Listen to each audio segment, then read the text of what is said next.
at the slides or you don't remember something that we mentioned, you'll be able to have an opportunity to do so. So Jason, let's begin. All right. Thank you for the warm introduction, Zahaba. Good morning and good afternoon that have taken the time to join us today. I'm Jason Mazer, Enterprise Sales Executive over Retail in Automotive at Bring. And today we're going to spend some time talking about customer expectations for retail delivery in a market where e-commerce continues to grow at a double-digit rate year over year. Now, we'll discuss what gaps exist between customer expectations, retail offerings, and finally, we'll look at a particular leader in the retail space and how they leverage innovation to drive growth. So now, we all know where these expectations are coming from. Companies like Uber and Amazon have defined the customer experience as we know it.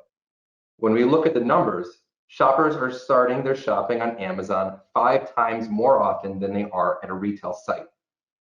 And on that note, I have to come clean to you all. I'm certainly guilty of it, much so that I've even pulled out my phone in stores. I've simply scanned the barcode, completed my order within seconds, or in Amazon's case, single-click ordering. Now, I think we all know what's driving this as well. Think about yourself, where you shop online, and why. We as customers expect 2 things: a great shopping experience, followed by a great delivery experience. Consistent, exceptional delivery experiences earn customer loyalty, and it is for this reason that most US shoppers now start their search with Amazon. Now, this conclusion is not just based on qualitative analysis. What we've done here is we've surveyed the top 50 US retailers ranging from home goods, e-tailers, mass apparel, and delivery options presented to the shoppers. We then surveyed these shoppers looking at a number of variables, including expectations, experience, and satisfaction around the delivery and fulfillment. And what we found was some very interesting data on what consumers think about e-commerce and delivery options available to them. And on that note, we consistently see that options the shoppers have for delivery are not what they're expecting, not when it comes to delivery speed or different convenient delivery options, or even the cost of the delivery. In fact, to shoppers, speed and convenience at 41% are now almost as important as free delivery. And often, when they don't have those options available, they're leaving these retail sites due to limited options and the high cost that's being presented to them. So let's look at delivery speed as well. Speed also came up short, leaving shoppers unsatisfied with the options available to them. In fact, fewer than half of retailers are offering the delivery speed that most online shoppers expect. Options at 5 days or around or greater than shipping is now deemed as unacceptable to nearly 3/4 of the shoppers we surveyed. But that's what 1 in 5 retailers still list as their default options. Now, we know, and I know, and you guys as well, that this comes at a cost of customer loyalty.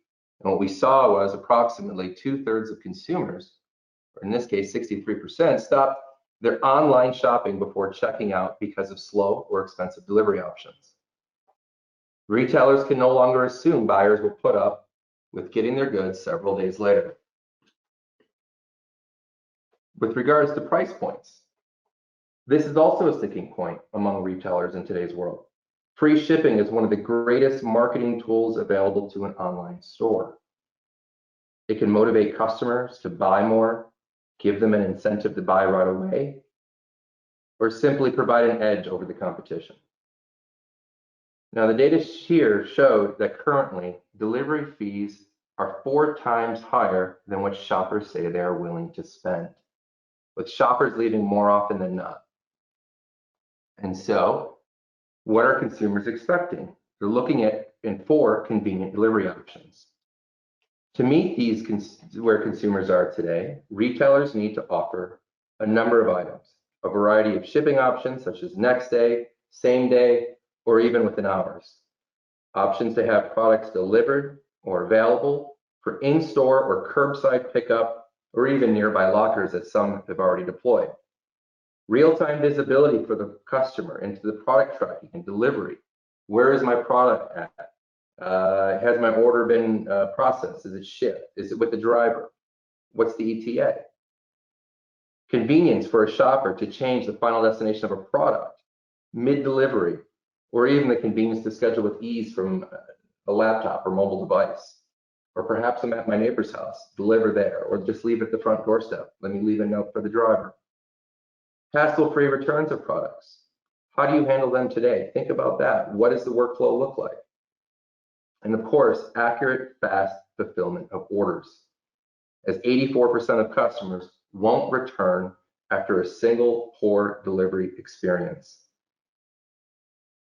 Jason, I'm going to jump in for a second. Do you think that some of this is being driven by millennials, or that the young shoppers are driving some of these changes? Great question, Zahaba. Absolutely. These are just the expectations of today's shoppers from what we surveyed. With much younger shoppers, such as the Gen Z shoppers, we're seeing a demand for not only seamless customer experiences, but also the assumption that they're going to have access to things like reviews, feedback, access to chatbots, and even seeing their retailers on social media and being able to interact with them on those platforms. So I want to shift and just kind of talk about, we've dived into the numbers here and discuss really how are retailers and some of these leaders innovating. And again, when we look back at the numbers, we're seeing that 97% of retail executives agree that the last mile is a critical differentiator, which is why digital innovators like Amazon, Target, and the Walmart of the world, they're all investing heavily in delivery technology and creating the infrastructure to meet the consumer expectations I mentioned in the previous slide. Because honestly, I mean, they know that delivery drives customer behavior, and some are prepared to lose money in the short term to capture market share from volume. Now, the Walmarts and the Targets are leveraging their greatest advantage. And this is a shift that I think has probably started within the last few years, is realizing that their store footprints are their greatest asset.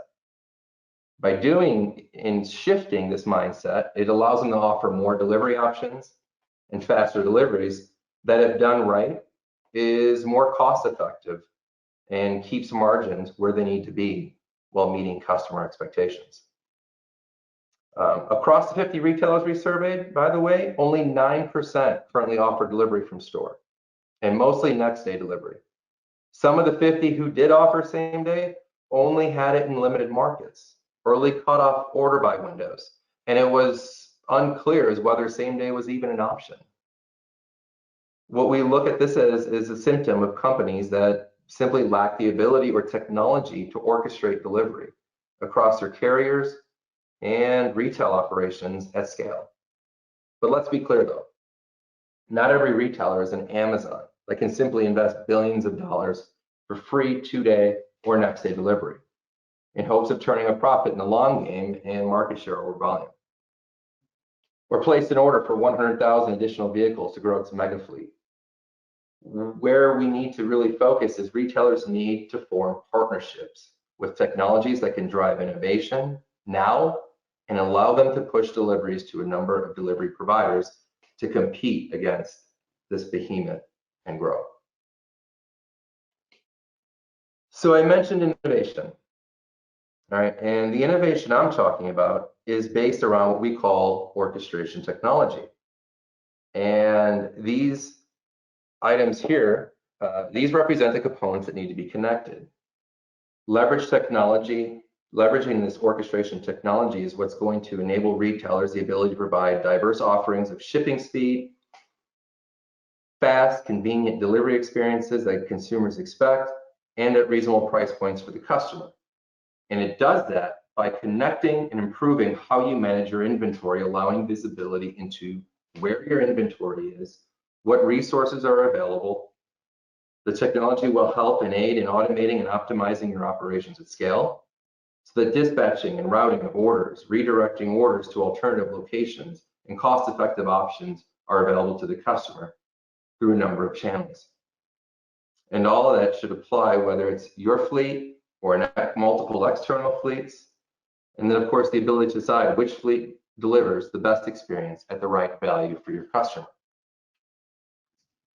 So looking at some of the retailers who are doing this today, I mentioned Amazon, Walmart, the Targets. If anyone recalls, it was about probably this time 3 years ago, I believe, when the news came that Target was making a big bet. They were, I believe, when this news was announced too, the CEO was kind of scrutinized for this big investment because what he announced is that they were going to spend $7 billion in capital and about $1 billion a year in operating costs to modernize stores, their operations to compete in this digital age.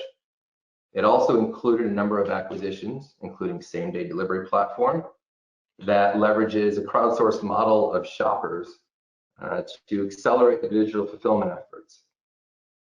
And what they realized is and understood that the explosive e-commerce growth put a premium on traditional rapid delivery to online buyers to fulfill from fulfillment centers. And to meet the demand of consumer expectations, they needed to invest in drive technology to digitize and connect their supply chain. They were able to synchronize and connect in their ecosystem in order to orchestrate deliveries I was speaking of before.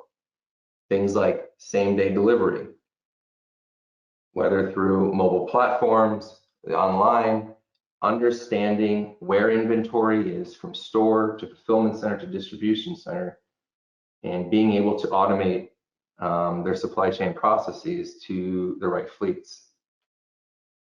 And what they did, one of the biggest components was, again, as I mentioned earlier, is their greatest asset was their store footprint.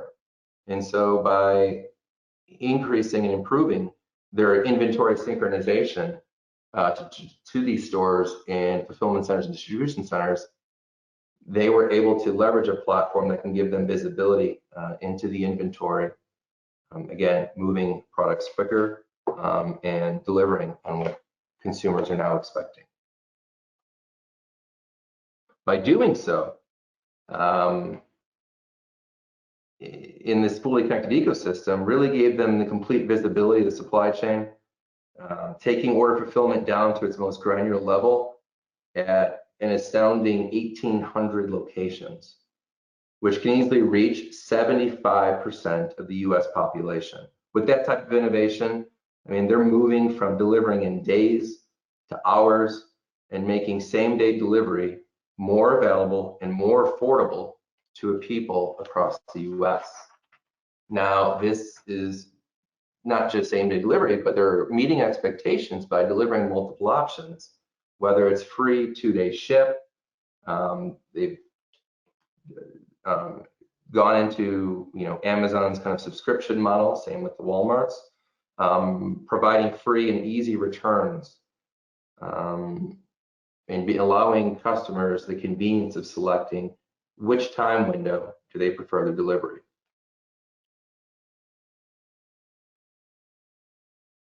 Walmart, very similar use case, made a giant shift into leveraging not just their store footprint, but going out to the market and understanding that perhaps a single crowdsource model wasn't a best fit for how big their operations were and a scalable solution. So they actually decided to partner with a number of fleets in order to meet the demands at scale across their operations.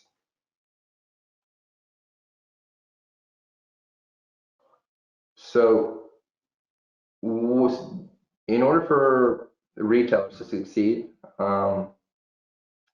in evolving e-commerce and consumer expectations, they'll need to embrace advanced technologies, initiate new partnerships, market new offerings, and implement best practices so they can ensure efficient operations and growth opportunities.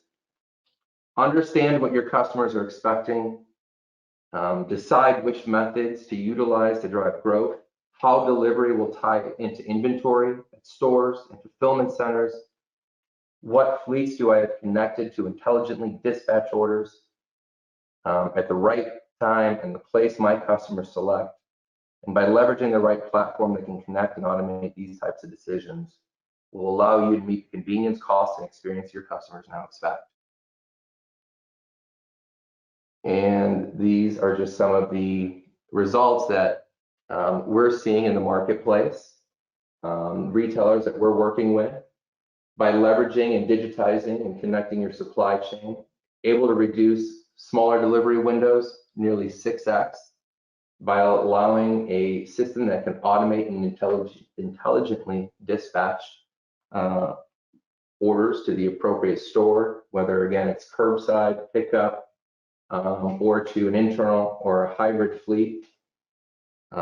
Faster turnaround in stores because of the visibility and performance and real-time data that's at their fingertips, the ability to measure and react and adjust. And of course, the on-time deliveries, right? As I stated earlier, greater than, I think it was 84% of consumers stated that one poor delivery, they're not likely to return to that site. And so this is critical to the success of retailers across the market. Thank you, Jason. We have a few minutes to get to some of the questions that were asked in the course of the webinar. And if you still have questions, please ask them now and hopefully we'll get to them. So the first question is, how do you look at the ROI of this technology? Is it more about cost savings or increasing sales? That's a great question.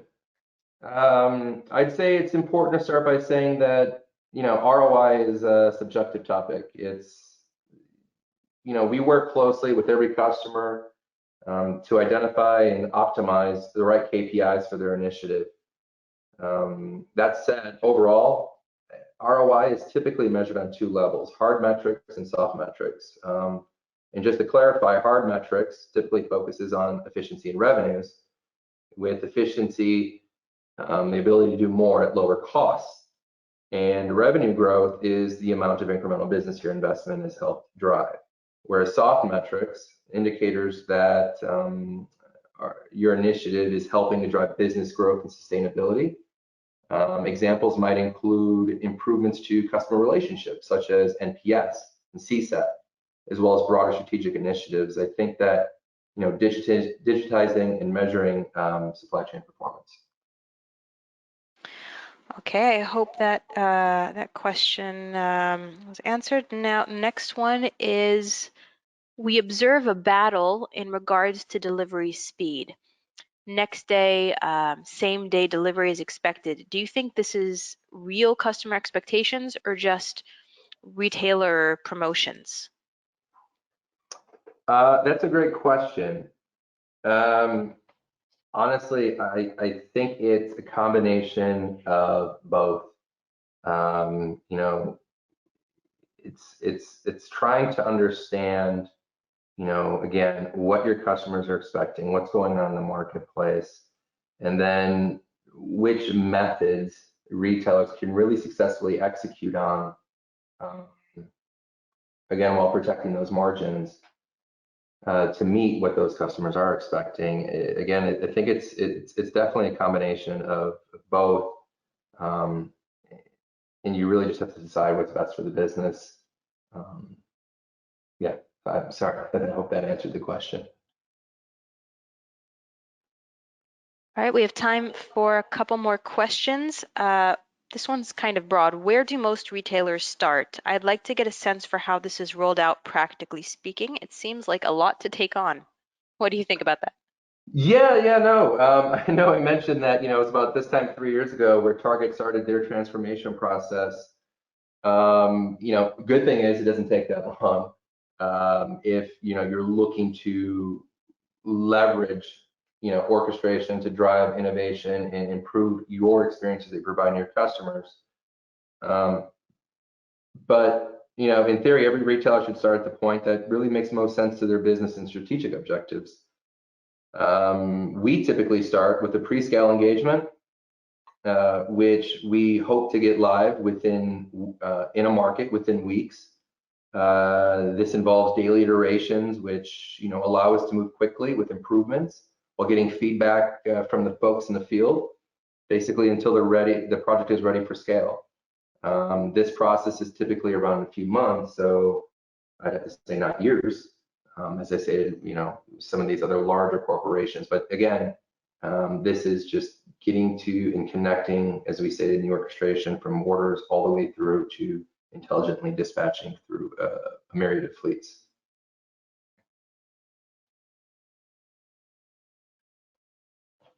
All right, two more questions. Are we able to work with real-time data or historical data for delivery dispatch? That's a great question. Yes. So by connecting the various systems, whether it's point of sale, inventory, and so on, we look to achieve real-time communication by leveraging the robust APIs and webhooks that our system allows for. And by doing so over a period of time, you're going to have a number of data points, aka historic data, that you can really drive business insights from, right? Understanding and being able to pinpoint bottlenecks in your process, whether it's picking in the store or staging it ready for the driver, or what that drive time looks like, so that you can again take actions on those bottlenecks and really improve your process. Last question. I already track my logistics and integrate across 3PLs with a visibility provider. Does orchestration mean that does orchestration technology mean that I don't need a visibility provider? I'm not clear on the difference between the two. Yeah, no, another good question. Visibility is certainly a powerful capability, but you need to understand what is happening in order to improve it. And visibility is just one of the first steps. It basically tells you what's happening. Orchestration, however, takes it much further. It includes visibility, and by applying an orchestration engine, it actively coordinates logistic flows across every stakeholder. All right, and this could be, the middle mile part to again dispatchers, to who's picking, what assets and drivers are available. Everything is in sync, and so now with an orchestration component, or the technology, I'm sorry, you have both the knowledge, the visibility, what is happening, capabilities, and the ability to improve performance in real time at scale.